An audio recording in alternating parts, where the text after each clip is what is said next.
तमिलनाडु के विरुधुनगर जिले के कट्टानारपट्टी इलाके में स्थित वंजा पटाखा फैक्ट्री में रविवार को हुए धमाके में 23 लोगों की मौत की खबर सामने आ रही है। इस हादसे में कई अन्य लोगों के घायल होने की भी खबर है। बताया जा रहा है कि ये घटना उस वक्त हुई जब मजदूर एक कमरे में काम कर रहे थे, जहां विस्फोटक सामग्री रखी हुई थी।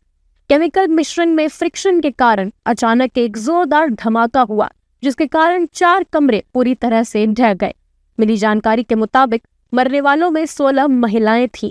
इसके अलावा 6 गंभीर रूप से घायल मजदूरों को बचाकर इलाज के लिए विरुधुनगर सरकारी मेडिकल कॉलेज अस्पताल में भर्ती कराया गया है। मौके पर जेसीबी मशीनें मंगवाई गई हैं और मलबे को हटाने का काम जारी है। वहीं इस मामले पर प्रशासन ने कहा है कि हमने मामला दर्ज कर लिया है। अभी के लिए हमने उस जगह को चारों ओर से घेर कर सील कर दिया है। Virudhunagar district, Virudhunagar taluk, Muthalingapuram village, the firecracker incident occurred. In that incident, now 23 deaths occurred. Among the 23 deaths, now 19 bodies has arrived, and among the 19 bodies identified. And among the 19 bodies, 16 are women and 3 are men. And 6 injured are in ICU. They are giving them special treatment under the leadership of our Dean sir. Our health secretary is directed to mobilize the special teams from Madurai Medical College and Tirunelveli Medical College. They are taking all the care of the patients admitted here. Second thing, we have made special arrangements for the who have already expired. For them, once we identify the bodies, the inquest will be conducted. Then special arrangements will be made for the postmortem in the night also we have conducted. Actually, so we have registered the case, and we have additional SP and a team has been nominated to conduct a detailed and thorough investigation to find out the causes of this thing. So we will, I'm sure our experts, rescue and explosive experts, they will take sufficient precaution to see that there is when they conduct rescue and other operations tomorrow. So today night we are not conducting any efforts. As of now, we have cordoned off and sealed the place.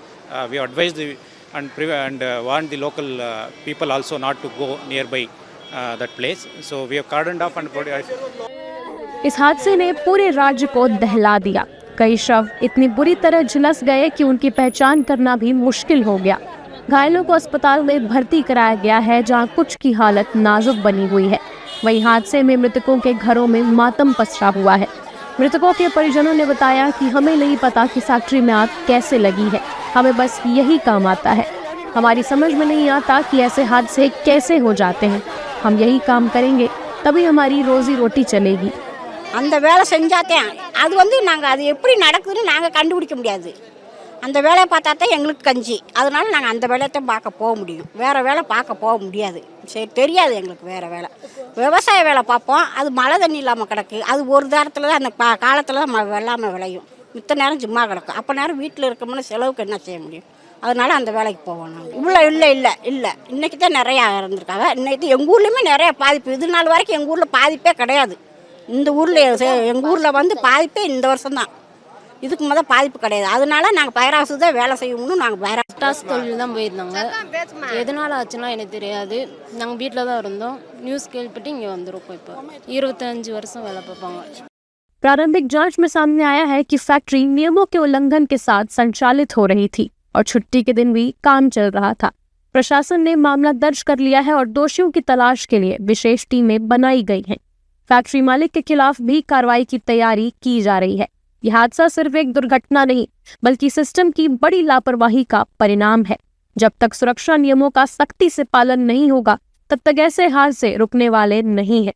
Factory परिसर में 30 से अधिक कमरे बने हुए हैं और यहाँ 50 से ज्यादा कर्मचारी कार्यरत हैं। रविवार को जब लगभग 30 कर्मचारी ड्यूटी पर मौजूद थे, तभी ये विस्फोट हुआ।